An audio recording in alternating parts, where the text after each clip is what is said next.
අයිබෝන් වල හැමෝටම Cakenshapes YouTube channel එකට ගොඩාක් ආදරෙන් ඔයාලව පිළිගන්නවා. ඉතින් අද වීඩියෝ එකෙන් මම ඔයාලට කියලා දෙන්නේ chocolate ganache හදාගන්නේ කොහොමද කියලා. ඉතින් ගොඩාක් දෙනාට මේ සම්බන්ධිනුත් ගොඩාක් ගැටලු තියෙනවා. ඉතින් අද මම කියලා දෙනවා නිවැරදිව කොහොමද chocolate ganache එක හදාගන්නේ ඔයාලගේ cake decoration සඳහා. වීඩියෝ එකේ අවසානයේ මම කතා කරනවා ඔයාලා මේ සම්බන්ධව මුණ දෙන ගැටලු සහ ඒවට අපි කරන්න ඕන විසඳුම් මොනවද කියලා. එහෙනම් ඉතින් අපි බලමු කොහොමද chocolate ganache එක නිවැරදිව හදාගන්නේ කියලා.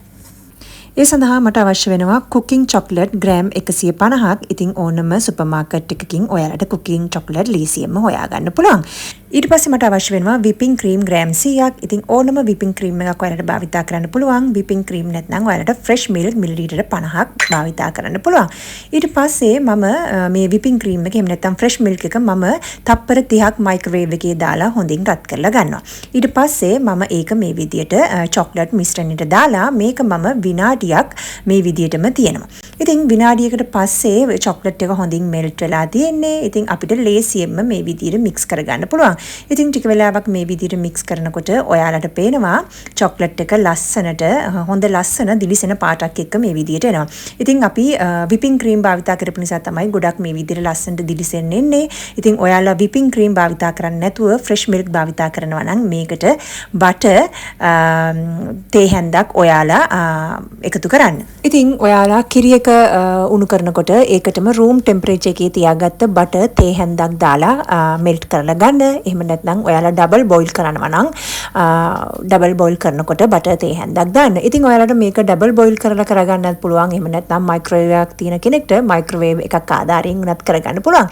ඉතින් ගැටලු කීපයක් තියෙනවා. ගොඩාක් අය කියනවා ටිකක් වෙලා යනකොට ganache එක high වෙනවා කියලා. ඉතින් ඔයාලා ganache එක හදපු වෙලාවෙම විනාඩි 10ක් 15ක් ගියාට පස්සේ high වෙලා තියෙනවා නම් ඔයාලට පුළුවන් fresh milk තේ හැන්දක් අරගෙන ඒක ganache එකට දාලා හොඳින් mix කරලා ගන්න. එතකොට අපිට කලින් තිබ්බ විදියටම ganache එක soft වෙනවා. එහෙම නැත්නම් ඔයාලට පුළුවන් ඉතුරු වෙච්ච ganache එක ඔයාලට පුළුවන් ශීතකරණයේ දාලා තියන්න. නැවත ඔයාලා ganache එක පාවිච්චි කර ගන්නකොට තප්පර 30ක් එහෙම නැත්නම් විනාඩියක් microwave එකේ දාලා ගන්න. microwave එකක් නැති කෙනෙක් ඉන්නවා නම් ටිකක් double boil කරලා ගන්න. එතකොට ඔයාලට සාමාන්‍ය විදියටම ganache එක තිබ්බ තත්ත්වයට පත් කරගන්න පුළුවන්. ganache එක ඝනකමයි වගේ තේරෙනවා නම් ඔයාලට fresh milk චුට්ට add කරලා ඔයාලට අවශ්‍ය consistency එකට ganache එක හදා ගන්න පුළුවන්.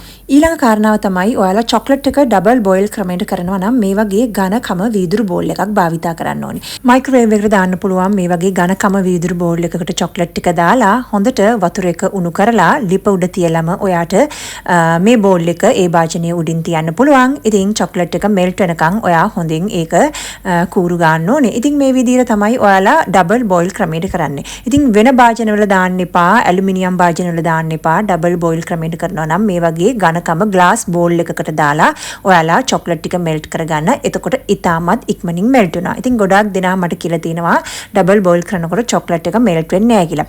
ඉතින් ඔයාලා ඇලුමිනියම් භාජනවල දැම්මොත් තමයි මේ විදිහට වෙන්නේ. ඉතින් මේ වගේ හොඳ ඝනකම වීදුරු glass bowl එකකට දාලා ඕගොල්ලෝ chocolate ටික double boil ක්‍රමයට melt කරගත්තොත් ඉතා ඉක්මනින් melt කරගන්න පුළුවන්.